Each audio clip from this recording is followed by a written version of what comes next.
Donc, je commence. Marie, donc, tu es artiste, cinéaste, chercheuse indépendante.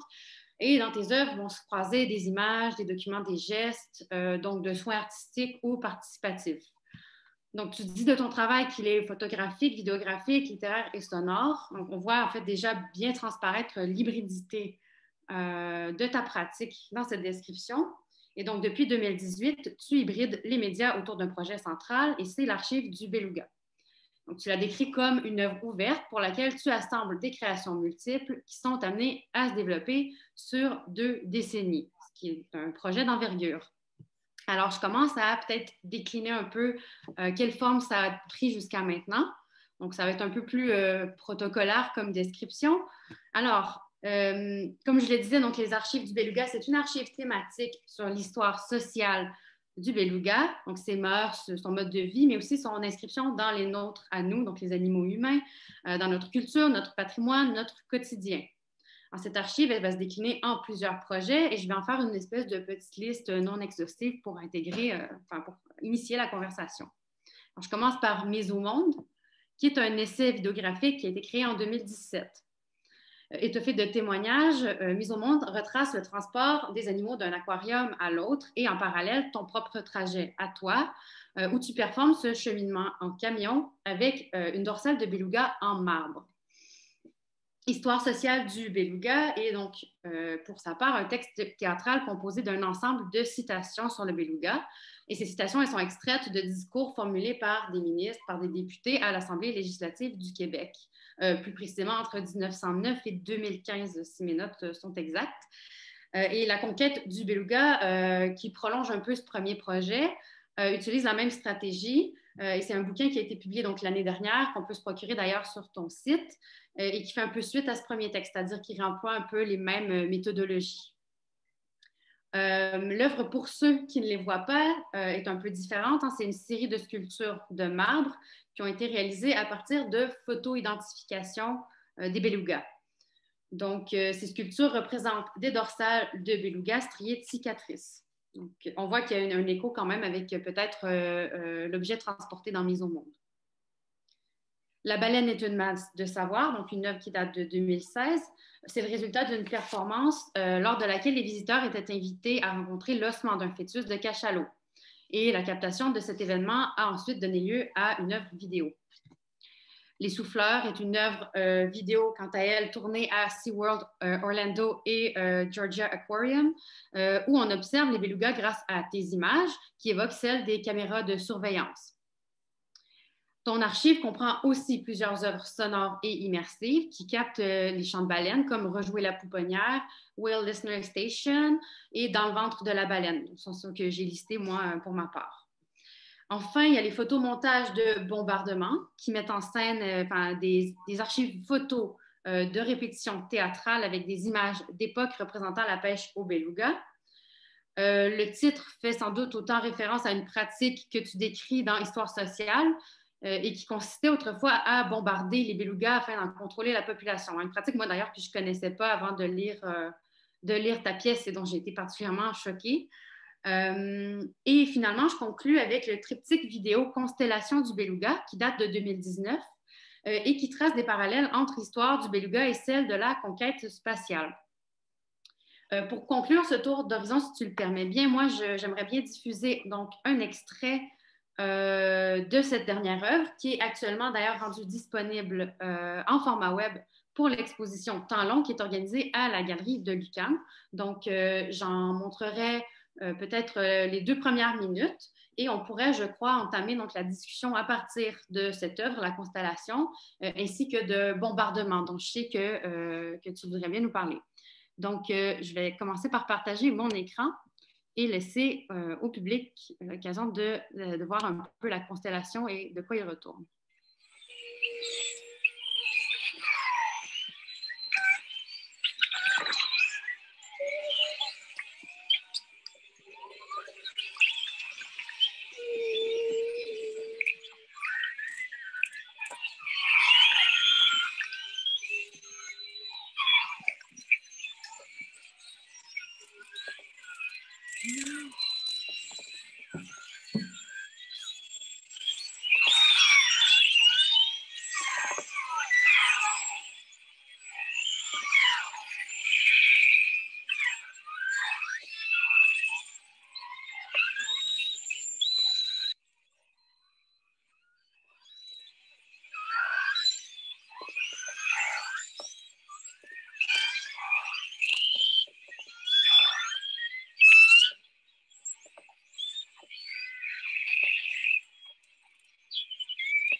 vais arrêter le partage. J'en profite pour répéter, donc, ceux qui voudraient consulter l'œuvre dans son entièreté, donc, peuvent en trouver le lien dans la discussion. Jonathan vient tout juste de le publier. Et donc, je te laisserai peut-être donc, nous dire quelques mots, peut-être donc, sur Bombardement, sur la constellation du Beluga et aussi peut-être sur enfin, le contexte qui a amené à ce que cette œuvre soit présentée en ligne, parce qu'initialement, ce n'est pas comme ça que c'était prévu, je pense, ou en tout cas, elle n'a pas été pensée comme ça. Et quel défi ça a emmené, par exemple, quelle adaptation ont dû être faite, quelles réflexions ont dû être menées. Donc, je te laisse la parole, Marie. Merci de m'avoir invitée. Tout d'abord, je voulais commencer par peut-être vous dire que Bombardement, ça, c'est vraiment une première incursion dans l'histoire des Belugas. Pour moi, on m'avait invité dans une résidence d'artistes en fait, aux archives de la Côte-du-Sud, à la Pocatière, à faire un projet à partir d'archives. Puis, je suis tombée sur cette histoire-là qui m'était complètement méconnue. Et moi, quand j'étais enfant, j'adorais les belugas. C'était vraiment mon truc, là, mon vœu quand j'avais 3 ans, c'était d'être un beluga, là, rien de moins. Puis finalement, quand je suis tombée là-dessus, ça a comme réactivé cette espèce de petite fibre affective très lointaine qui souvent les artistes vont utiliser dans leurs œuvres. C'est ce retour aux fascinations premières qui sont l'essentiel de ce qui nous touche dans la vie, dans le fond. Puis, ce que j'ai amalgamé, c'est en fait 2 fonds. Un fonds qui est spécifiquement des pièces de théâtre d'étudiants au séminaire de Sainte-Anne-de-la-Pocatière. Puis, un autre fonds qui est dans le village d'à côté, à 20 ans d'intervalle, dans les années 20, une chasse au beluga qui avait lieu à Rivière-Ouelle, qui était plutôt désorganisée. Beaucoup des belugas qu'on va voir dans les images, on ne sait pas là, cette histoire-là nécessairement, mais en fait pourri sur les berges parce qu'il y en a trop qui ont été récoltés, puis on ne savait pas comment les traiter aussi rapidement, puis comment les transformer totalement et en faire quelque chose. Il y a aussi ce petit aspect-là qui m'a choquée derrière les images. Puis, je me suis dit, mais comment ça qu'on ne sait pas ça? Et aussi, c'est que maintenant, on est tellement dans une époque de présentisme, on a tellement d'informations qui nous arrivent constamment qu'on n'a pas souvent une perspective historique. Moi, je viens de la Gaspésie, là, je suis aux îles de la Madeleine aujourd'hui en ce moment. Puis ma génération, en fait, dans les années 90, on a hérité d'un moratoire sur la pêche à la morue. Donc, moi, je croyais que c'était le début d'un épuisement de la ressource. Puis, quand j'ai commencé à déterrer les textes dans Bombardement, c'est là que j'ai pris connaissance que finalement, déjà en 1919, on accusait à tort le beluga de manger trop de ressources halieutiques. Donc, déjà, le grand débalancement de la mer avait été effectué ici. Puis, le premier bouc émissaire, en fait, ça a été le beluga. Puis, j'ai l'impression que souvent, l'histoire se répète. Et je me suis dit, comment on peut trouver une façon de démontrer que peut-être qu'en ce moment, on continue cette erreur-là, on la transmet d'une autre façon, mais peut-être que ça a été ça la quête là, que Bombardement m'a amené à faire. Puis, si je veux parler de constellation, je dirais que ça, c'est un projet qui m'avait été comme un peu partiellement une commande là, du Centre Phi. Il voulait que je fasse une spéculation sur, ça serait quoi l'année 2040, en fait, dans le futur. Puis, moi, je travaille tout le temps ou presque à partir d'archives ou de facsimilés d'archives parce ce qui m'intéresse, c'est à quelque part les trous dans les archives, les absences d'informations qu'on sait, mais des fois, il n'y a pas de visuel pour le montrer. Donc, je m'amuse parfois à faire des faux documents d'archives. Et puis, ma fabulation pour Constellation, ça va été que, bon, dans le futur, les belugas auront pris peut-être possession de toutes ces antennes abandonnées dans les projets nordiques et auront un mode de communication qui surpasse et qui survit à la chute du numérique. Donc, c'est pour ça que je travaille aussi avec l'analogique là, dans mon médium. Bien, merci. Enfin, ça m'intéresse vraiment cette question de la spéculation. Enfin, de comment, en fait, le récit spéculatif, c'est aussi une façon de produire des connaissances, finalement, sur le contemporain et tout. Et ça me permettrait peut-être, en fait, peut-être que ce que tu me dis évoque plusieurs questions. D'abord, j'en avais une, en fait, justement, sur ce mot-là de constellation. Parce que le terme beluga revient beaucoup dans ton œuvre. Mais donc, on parle de constellation du beluga, de conquête du beluga, d'histoire sociale. Et moi, je me demandais comment, donc, premièrement, tu te situes par rapport à l'usage de ces termes-là, puis comment ils te permettent d'entrevoir, d'apercevoir, de comprendre l'archive que tu crées.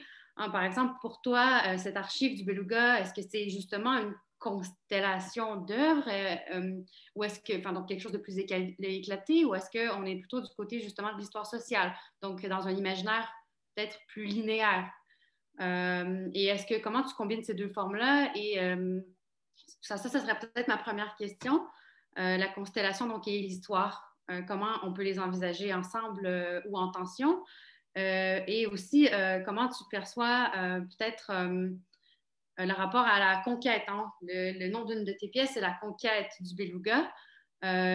Donc, est-ce qu'il y aurait une dimension conquérante à ton travail? Dans le fond, ce que je me demande, c'est comment ces titres-là, ces intitulés-là, sont des indices ou pas, hein, d'ailleurs, de la façon dont tu perçois ta démarche et l'évolution de ton œuvre.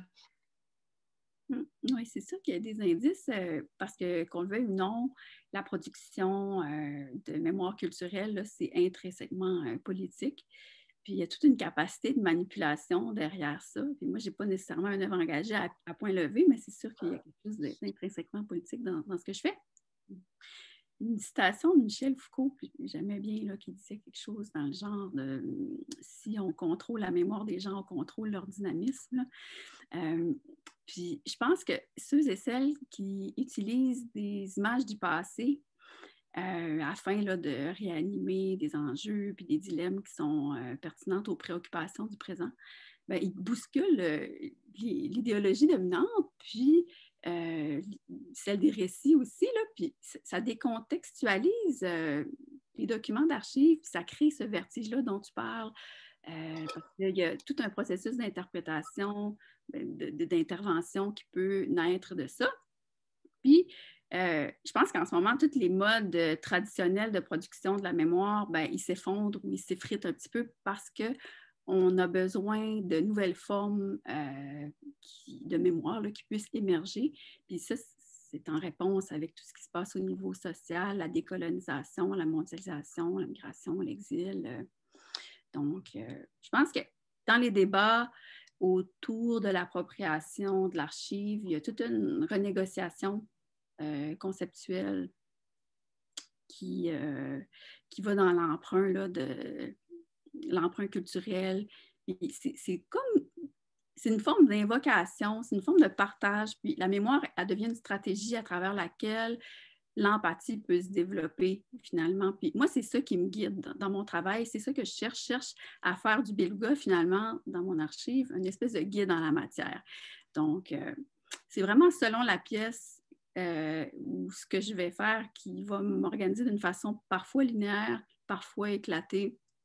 Mais je pense qu'essentiellement, j'ai une vision plutôt kaléidoscopique là, qui me permet de faire des compositions là, très hétérogènes essentiellement. Puis je pense que quand je me suis donné comme mandat de raconter une espèce d'histoire sociale du beluga, ben, pour moi, ça venait avec la responsabilité de porter d'autres voix, de ne pas être l'humain là, au sommet de tout, comme on le fait trop souvent. Puis, je pense qu'il y a d'autres projets relationnels à mon actif qui n'ont pas rapport nécessairement avec le beluga, mais c'est un mode d'opération qui me parle et que j'essaie le plus possible d'employer là, dans des contextes d'œuvres participatives ou communautaires, par exemple. Puis, je t'avouerai que j'ai quand même une petite crainte là, à utiliser le mot conquête. Là. C'est un mot qui est très politique en ce moment de décolonisation. Là. Mais je me dis que c'est quand même un mot très essentiel en ce moment à employer. Puis je pense que j'avais regardé dans Antidote la définition là, pour me déculpabiliser.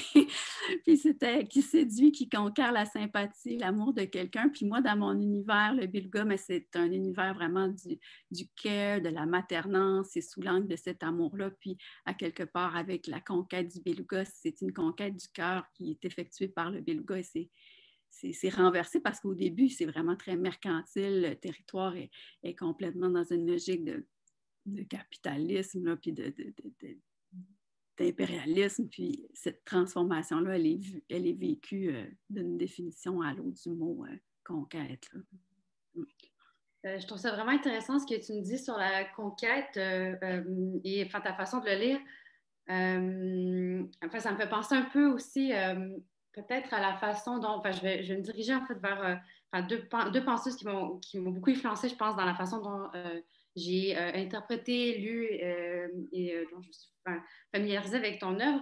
Mais enfin, ça me fait penser un peu ce que tu racontes à ce réflexe qu'ont Vinciane Després ou Donna Haraway en anglais à reprendre des mots comme ça qui sont peut-être d'usage courant ou en tout cas qu'on arrête d'interroger, puis peut-être à les réinvestir. Parce que moi, là, spontanément, t'écoutant ta façon de penser le mot conquête, j'entends conquête, c'est-à-dire en fait comme la quête avec un peu, tu vois ce que je veux dire?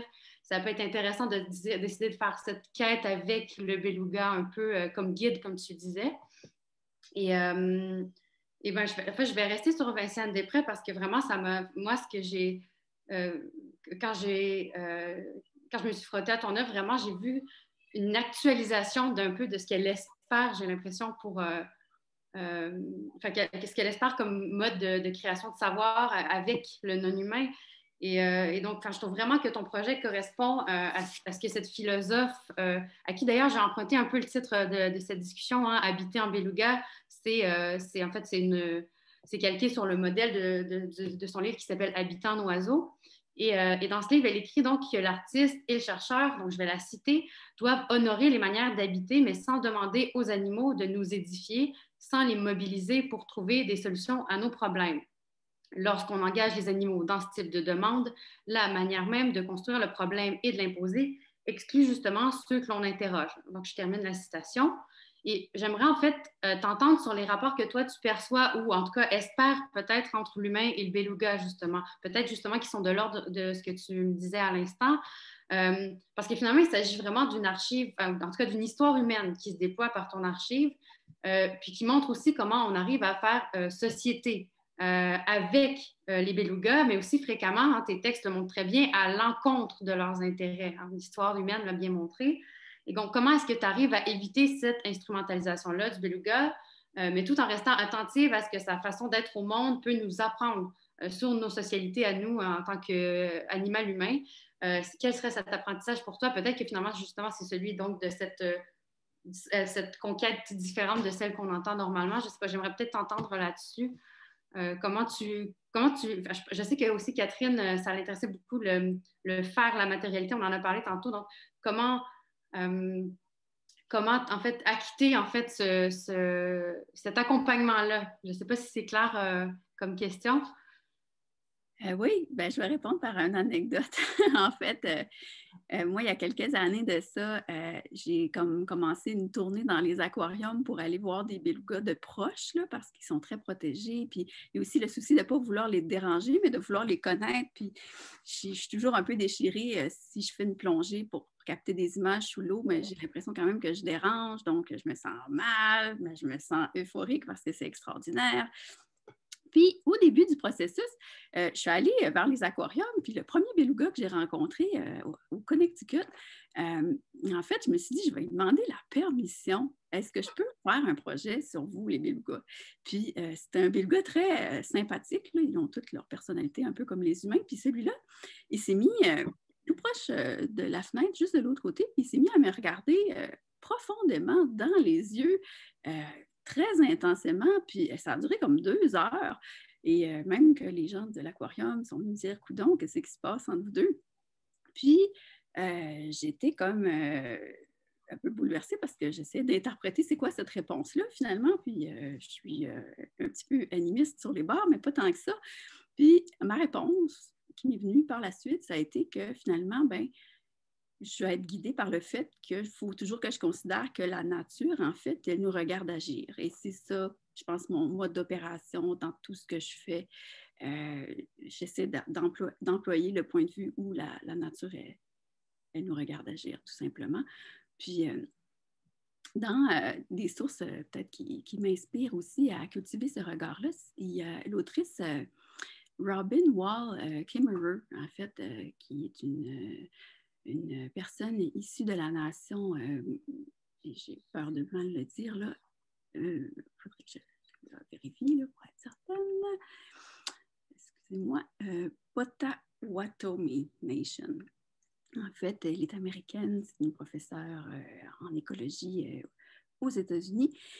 Puis, une de ses citations, en fait, que j'ai traduit librement, parce que c'est en anglais normalement, ça serait « L'animisme du monde est une chose que nous connaissons déjà, mais le langage de cet animisme vacille sur l'extinction, non seulement pour les peuples autochtones, mais pour tout le monde. Nos bambins parlent des plantes et des animaux comme s'ils étaient des êtres humains, en s'étendant à eux-mêmes, à leur intention et à leur compassion, jusqu'à ce que nous leur apprenions à ne pas le faire. Lorsque nous leur disons que l'arbre n'est pas un qui, mais un ça, nous faisons de l'érable un objet. Nous mettons une barrière entre nous, nous retirant de toute responsabilité morale et ouvrant la porte à l'exploitation. Je ne sais pas si je réponds à ta question, mais... Ben oui, parce qu'en fait, si moi je comprends bien, finalement, en fait, c'est ça, c'est l'idée, c'est de... j'ai envie de dire justement de ne pas le voir comme une relation de sujet à objet, finalement, cette relation avec le beluga, mais vraiment je sais que Catherine, à un moment, utilisait en fait le terme de ventriloquer, ventriloquer l'autre en fait, qui pose problème. Et finalement, j'ai l'impression que là, en fait, tu fais du beluga ton interlocuteur un peu peut-être, ou en tout cas, que tu n'es pas dans une dynamique de relation d'un sujet à un objet, mais vraiment d'interaction finalement. Et d'ailleurs, ça recoupe peut-être cette volonté qui transparaît dans l'archive du beluga, mais dans d'autres des œuvres précédentes aussi. Je pense au Tank, par exemple, mais de faire un travail participatif, d'être dans l'écoute, par exemple, aussi. Et d'essayer d'impliquer, en fait, les sensibilités et le hasard un peu dans ton processus. Oui. Tout à fait. Mais écoute, moi, j'aimerais bien revenir peut-être à quelque chose que tu as dit qui m'a interpellée quand tu as parlé, en fait, de comment, en fait, ton travail de l'archive, c'était une façon le caractère politique de ce travail-là, il était du côté d'une réactivation de la mémoire. Et finalement, en fait, il s'agissait comment dire, de mettre à contribution finalement peut-être des vacances un peu dans l'archive pour aller toi les remplir, ou en tout cas peut-être de cette façon-là, donc tu arrives à politiser l'archive ou je pense par exemple à tes pièces de théâtre, donc où en fait c'est le montage, c'est la réorganisation des matériaux qui sont déjà politiques d'ailleurs, mais qui font advenir en fait peut-être un discours, ton discours à toi finalement, où tu n'es pas dans une position d'énonciateur direct, hein, il n'y a pas de je qui s'exprime, mais on sent affleurer quand même un discours qui m'apparaît en fait très construit, mais qui est aussi plutôt implicite. Et en fait, donc si j'essaie de rassembler tout ça, en fait, tout ce que ça m'inspire, je dirais en fait que j'ai l'impression que dans tes pièces, la pensée critique n'est pas forcément vraiment d'une prise de parole directe, mais vraiment de la coprésence de ces éléments-là, de ces archives et de ces mémoires que tu vas venir réactiver, réagencer. Et donc, je me demandais dans quelle mesure tu perçois ton geste artistique comme un travail de montage. Je dis montage parce que tu renvoies souvent au travail du cinéaste Pierre Perrault pour décrire ton travail. Et donc, je me demandais justement, en fait, aussi, Est-ce que tu te perçois un peu comme une documentariste, quelqu'un qui produit des roches, donc une matière brute à partir d'une expérience vécue réelle? En contrepartie, tantôt, tu disais aussi que tu crées en fait tes propres archives. Donc finalement, là, on est plus du côté, on est moins du côté du documentaire. Donc, je me demande en fait comment tu perçois euh, la place qu'occupe ton travail, en fait, archivistique, mais j'ai envie de dire, comment tu perçois la place qu'occupe ton travail entre archives et création? Comment tu perçois, en fait, aussi cette relation entre archives et création et fabulation? Tu as utilisé tout à l'heure le mot fabulation, je crois, ou spéculation pour parler de ton archive. Donc, je me demandais justement, voilà, comment tu vois ce geste de montage-là pour toi? De quel côté il se trouve? Du côté du fictif ou du factuel? Voilà, comment tu perçois la place de ton travail dans cette espèce de grand spectre-là? Des fois, quand je sais pas, j'ai fait un peu allusion au film pour la suite du monde. Là. Ce que j'aimais de ce projet-là, c'est qu'à quelque part, on a cette idée-là, hey, on réactive la pêche et on en fait un film finalement. Puis c'est un procédé que je trouve intéressant parce que tout le monde qui figure dans le film se met à fabuler leur propre vie, à leur propre réalité, puis deviennent des acteurs à part entière du film. Puis je trouve que ça, c'est un mode d'opération qui me parle. Puis en plus, le sujet du Bilga est dans le film. Donc, c'est comme un deux pour un. Mais je dirais que pour répondre à cette question-là, là, c'est moi, je travaille avec un sujet qui est quand même assez lourd et dense, qui est la chute de la biodiversité. On ne se le cachera pas. C'est un animal qui est en voie d'extinction au Québec. Et en fait, tout ce qui est sujet relié à dérèglement environnemental et choses du genre, c'est important de trouver comme un mécanisme pour travailler avec toute une gamme d'émotions pour pouvoir faire ce qu'on fait sans devenir complètement éco-anxieux et déprimé. Puis, je trouve que l'archive, à quelque part, parfois, pour certaines personnes, c'est comme de mettre en cercueil des documents. Moi, j'ai en dessous de mon bureau un espèce de petit cercueil avec un beluga que j'ai sculpté, grandeur juvénile. Là. Et c'est comme cette petite présence-là qui me guide. C'est comme le deuil perpétuel, mais un deuil qui est quand même fait constamment, mais qui doit se faire finalement et qui m'accompagne dans mon processus d'archivage. Le jeu, aussi l'idée du théâtre, c'est quelque chose que j'ai apporté dans mon théâtre, dans ma démarche, parce que c'est là que la transformation, puis le jeu de l'émotion, il peut être fort essentiel pour me permettre de continuer. Avec la conquête du beluga, je pense que de la façon qu'il est organisé, il nous laisse toucher parfois un peu le fond du baril, mais il nous laisse aussi rebondir avec un constat. Puis ce constat-là, c'est une société qui change, elle évolue tranquillement dans son rapport au vivant sur 100 ans, mais ça donne parfois de l'espoir à certains lecteurs, puis d'autres vont vraiment être choqués par la lenteur de ce changement-là. Mais c'est sûr qu'on ne peut pas faire du bien à tout le monde, mais au moins on offre avec un livre comme ça, une perspective où quand même on n'est pas pris dans le présent, puis il y a un changement qui évolue là, au cours du temps. L'archive aussi, c'est le mode d'opération que j'ai choisi parce que pour moi, et comme pour beaucoup de cultures anciennes, la baleine symbolise l'archive en soi. Et la bibliothèque, la porteuse des histoires, la porteuse des chansons, du monde. Donc, il y a plein de mythologies qui font d'elle une forme d'archive quelconque. Puis, je trouvais que la meilleure façon de la représenter serait par une archive. Que ça ne pourrait pas être par un projet tout simple. Et étant donné que le beluga est porteur aussi de beaucoup d'indications sur les changements climatiques affectant la nordicité. C'est une espèce qu'on appelle une espèce indicatrice là, au niveau scientifique. Donc, c'est pour ça aussi que je trouve que 20 ans, c'est un bon moment pour la suivre parce que c'est dans ces années-là que tout se joue en ce moment pour poursuivre son futur, poursuivre aussi les impacts écologiques On apprend dans la conquête du beluga que par la consommation de la viande du beluga, les femmes inuites se retrouvent avec un taux de toxines fort supérieur dans leur lait maternel. Les belugas ont la même problématique où ils passent un cocktail de lait maternel épouvantable à leur nouveau-né. Donc, c'est ça aussi qui est circulé dans le projet.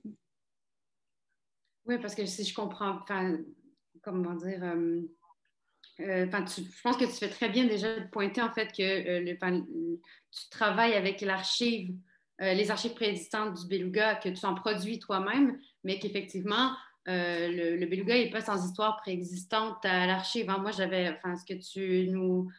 ce dont tu nous parles, la question de la bibliothèque, c'est des choses aussi qu'on voit déjà moi, tout de suite, j'ai pensé à Moby Dick, puis avec cette notion, justement, j'avais préparé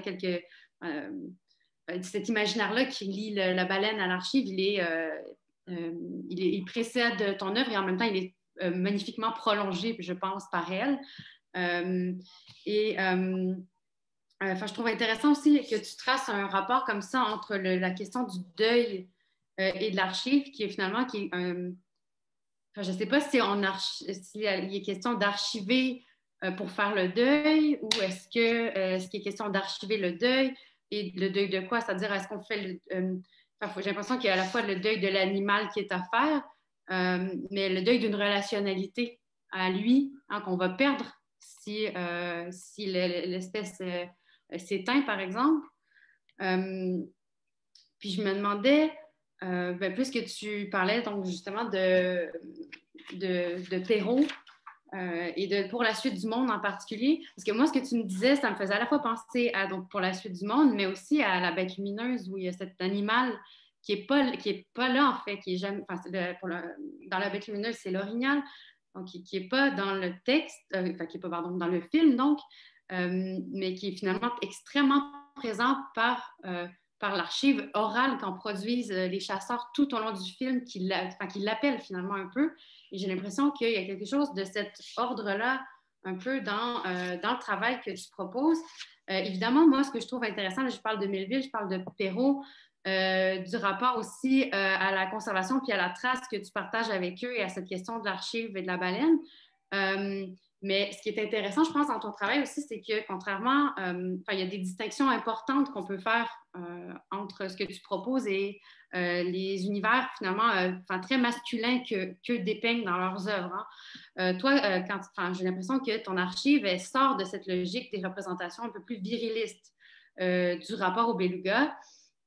Et que de manière générale, en fait, tu décentres un petit peu le discours sur le beluga très centré finalement autour de l'anthropos de l'humain, puis tu mets à l'honneur des épistémologies qui sont historiquement un peu plus dédaignées par les institutions. Hein. Tu viens d'en parler, donc celle des femmes, mais celle aussi des Premières Nations et donc aussi des femmes des Premières Nations. Puis on sent donc que c'est pas seulement le traitement des cétacés qui te préoccupe, mais c'est aussi toute forme spéciste, coloniale ou capitaliste d'envisager le vivant.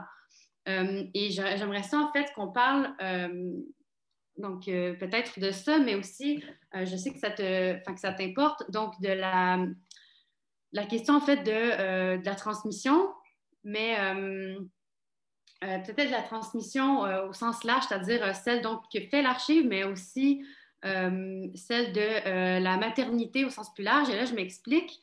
Hein, par exemple, pour ceux qui ne le voient pas, tu affirmes que ton processus de création, il nécessite une gestation. Puis j'aimerais ça qu'on parle de cette notion de gestation-là parce que tu mentionnes souvent, notamment dans des entrevues, que la maternité, c'est une métaphore importante de ton travail sur le beluga. Par exemple, il y a des idées qui sont centrales comme celle de pouponnière, de mise au monde.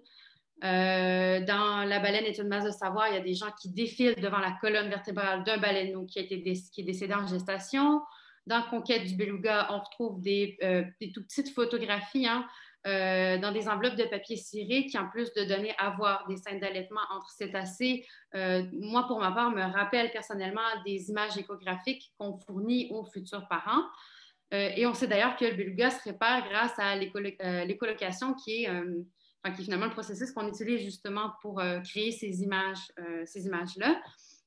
Bon, donc là, je viens de lancer beaucoup de choses en vrac, mais en fait, moi, j'aimerais ça rassembler tout ça pour poser surtout cette question donc, de cette thématique de la maternité dans ton œuvre qui, j'espérais un peu faire le dégager, n'est pas uniquement liée à l'intime, mais aussi à la puissance politique des images. Dans la conquête, tu montres bien hein, que le deuil d'un baleineau, c'est ce qui a permis de véritables changements d'opinion publique, puisque cet événement et ces événements, en fait, ont à leur tour donné naissance à des législations qui ont servi à protéger les animaux. Donc, en fait, j'aimerais ça savoir si tu peux m'en dire plus, nous en dire plus à tous, sur ce rapport-là à la maternité, puis à l'usage métaphorique, politique et artistique que tu en fais dans ton travail. En 2015, il y a eu à Kakuna toute une mobilisation citoyenne pour protéger le fleuve, un endroit en particulier de forage sous-marin, puis de tout un projet d'infrastructure de port méthanier. Puis à ce moment-là, les gens ont commencé à dire, qu'on n'avait jamais entendu avant, ils ont dit « pouponnière de beluga ». C'est une pouponnière de beluga, on ne peut pas forer ça, ça n'a pas de bon sens. Puis moi, ça m'a vraiment frappée parce que c'est assez rare qu'il y a des manifestations où on utilise une image qui se rapporte au féminin comme ça, comme la pouponnière, puis l'espace de maternité pour vraiment protéger un territoire. Puis moi, je trouvais que ça créait comme une sorte de précédent. Et j'ai encore trouvé là un trou visuel dans les archives parce que comment on fait pour représenter ça, une pouponnière de beluga? On n'a pas ça, là, des images de petits belugas en groupe avec leur groupe de mères puis de tantes parce que c'est des groupes de femelles qui élèvent les petits.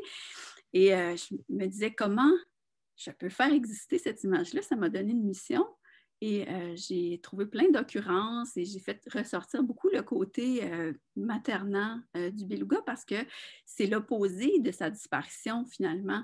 Et pour trouver cet équilibre-là dans le deuil constant, je me suis dit, ben, c'est ça l'espoir aussi, c'est d'amener la vie et non seulement cette idée-là qu'ils vont s'éteindre, de travailler sur cette tension-là. Et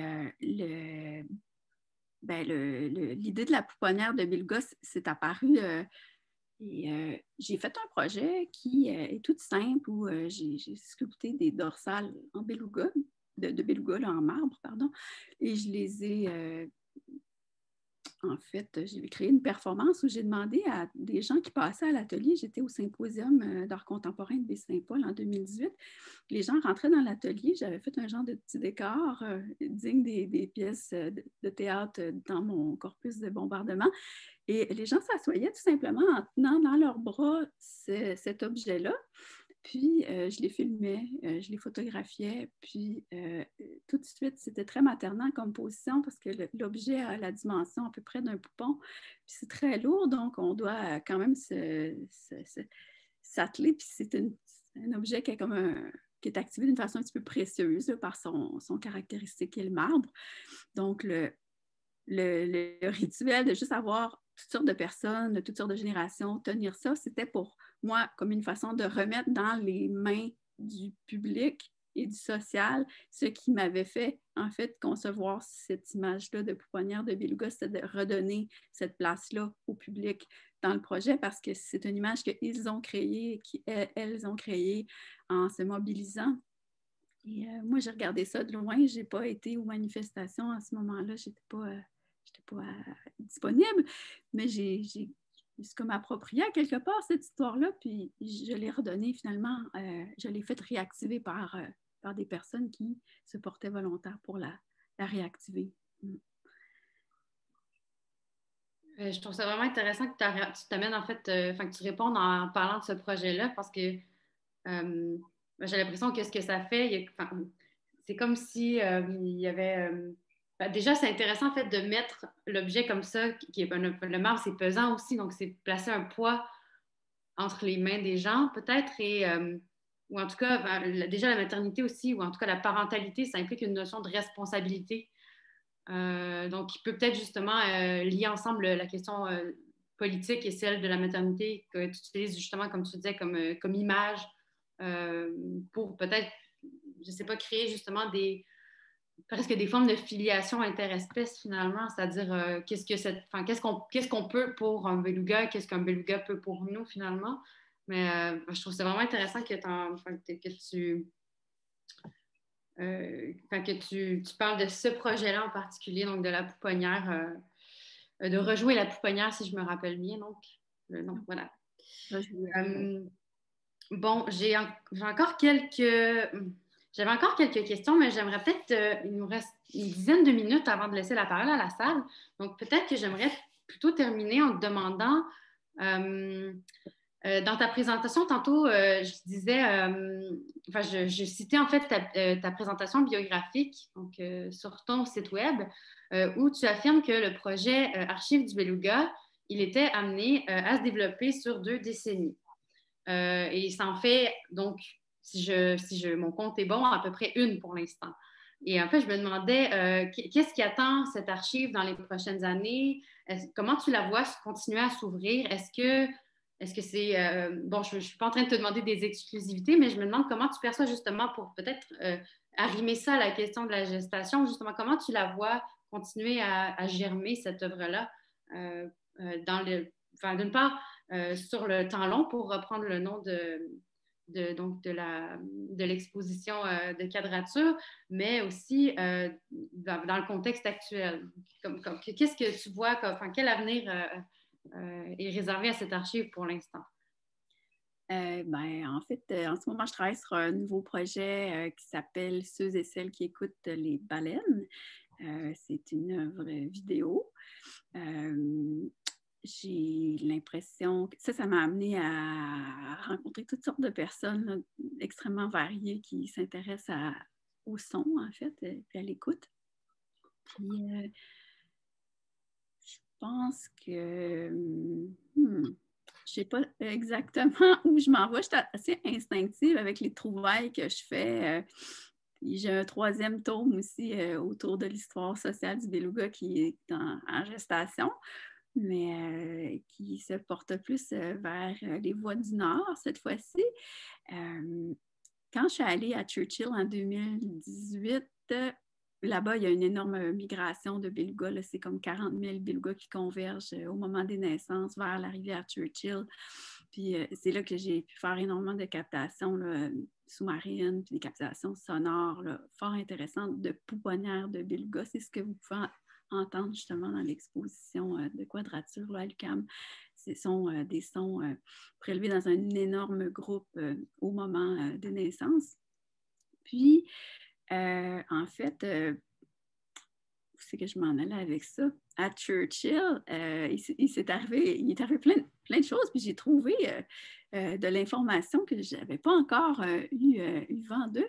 Et j'ai découvert qu'autrefois, le beluga, il était chassé là-bas afin de nourrir les fermes qui font de l'élevage de visons pour les manteaux de fourrure et de renards et tout ça. Puis je trouvais ça fascinant que c'est ça, la baleine serve à nourrir finalement l'industrie du manteau de fourrure.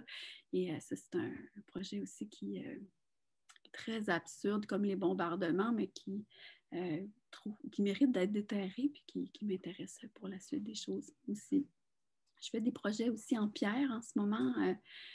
Je trouve que ça me ground là, de travailler avec la matière comme ça.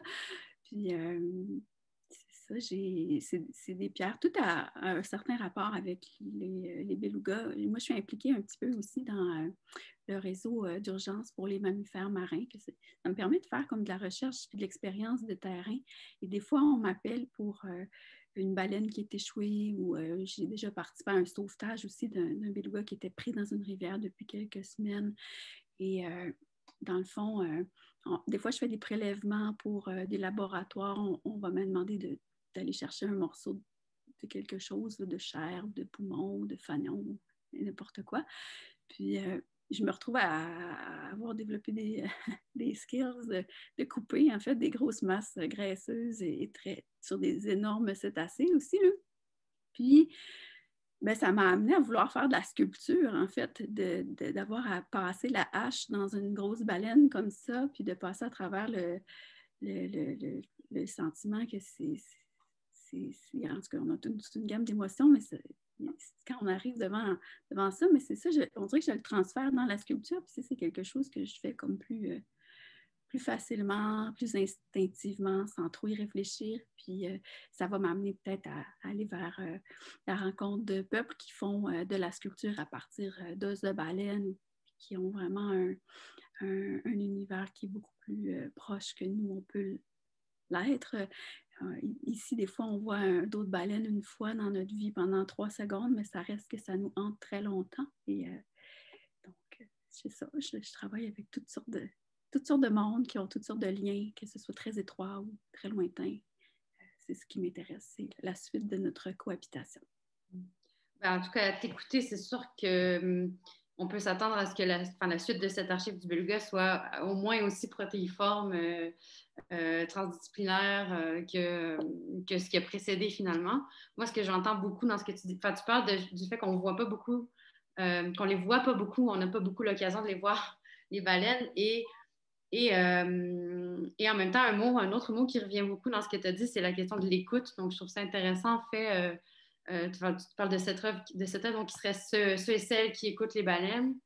Et moi, ça m'a fait penser à dans l'une des 2 pièces, il y a la question en fait de la pollution sonore qui est extrêmement importante, qui empêche finalement les pouponnières de se développer sereinement. Et je trouve ça intéressant en fait finalement ce rapport-là entre le son qu'on produit, qui couvre celui finalement des baleines, qui nous empêche vraiment de les entendre. Et ça me faisait penser peut-être justement cette différence-là qu'il y aurait entre la captation sonore et la capture de l'animal. Bon, là, je lance ça comme ça. C'est des réflexions que m'amène ce que tu racontes, mais de toute façon, je suis plutôt impatiente de voir de quoi il retournera pour la suite.